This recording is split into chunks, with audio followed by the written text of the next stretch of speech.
Zoti Ndërkajsha, mund themi se mbrojtja ajrore pra e Turqisë është një lëvizje pra drejt pavarësisë ushtarake nga aleatët?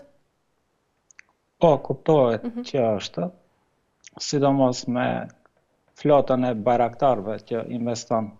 Turqia me të madhe të dronëve, ka formuar një pavarësi dhe kuptohet që raketat të atyre dronëve i prodhon vetë Turqia dhe industria e mbrojtjes e Turqisë tani për tani ka arrit dikon 70% të gjithë armatimit ta prodhoj vetë, ende nuk e ka formuar independencën e plot, sidomos nga perëndimi, po 70% është shumë më shumë se sa 10% çka ka qenë në periudhat e mëhershme. Kuptohet që asnjë shtet nuk mund të realizojë 100% pavarësi, 70% është një shifër serioze dhe kuptohet që ato do të arrijnë ndoshta deri më 80 dhe 90. Si investim më i fundit është tankët Altaj, të cilët kishin disa pengesa për shkak se kishin një marrëveshje me Gjermaninë që motorët e tankëve t'i merrnin nga tankët Leopard të Gjermanisë, po Gjermania i bëri sanksione. Mandej bën një marrëveshje me Korenë Jugore, të cilët i furnizuan me disa motor, po në ndërkohë janë duke prodhuar motorët e vetë për tankët Altaj,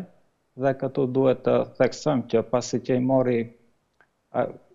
sistemet mbrojtëse kundër ajrore S-400, SBA-ja i bëri sanksione Turqisë dhe po ashtu Evropa, shtetet e Evropës,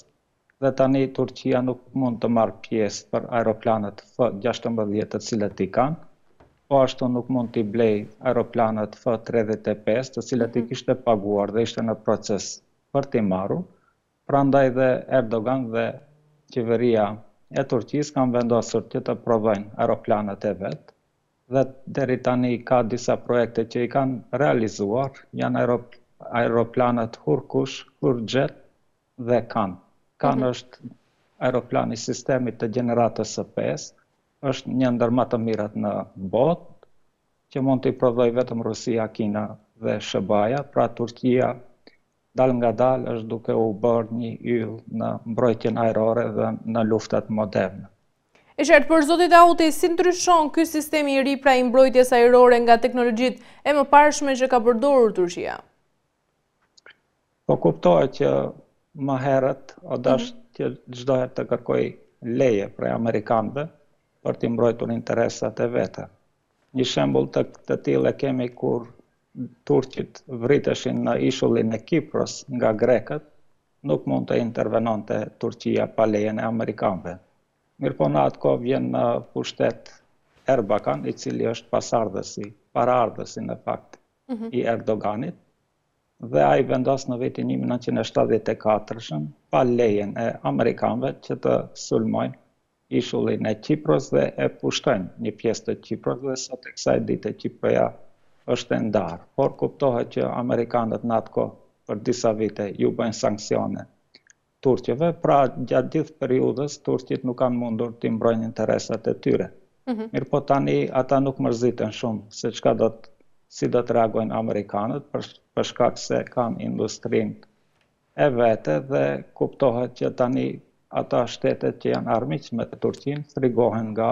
forca ushtarake e Turqisë, por në veçanti frigohet Izraeli dhe Greqia. Zoti Auti, do të jetë në gjendje Turqia pra të neutralizojë edhe kërcënimet ajrore pa mbështetjen e NATO-s? Po tani nëse Turqia sulmohet, ajo do të sulmohet indirekt nga NATO.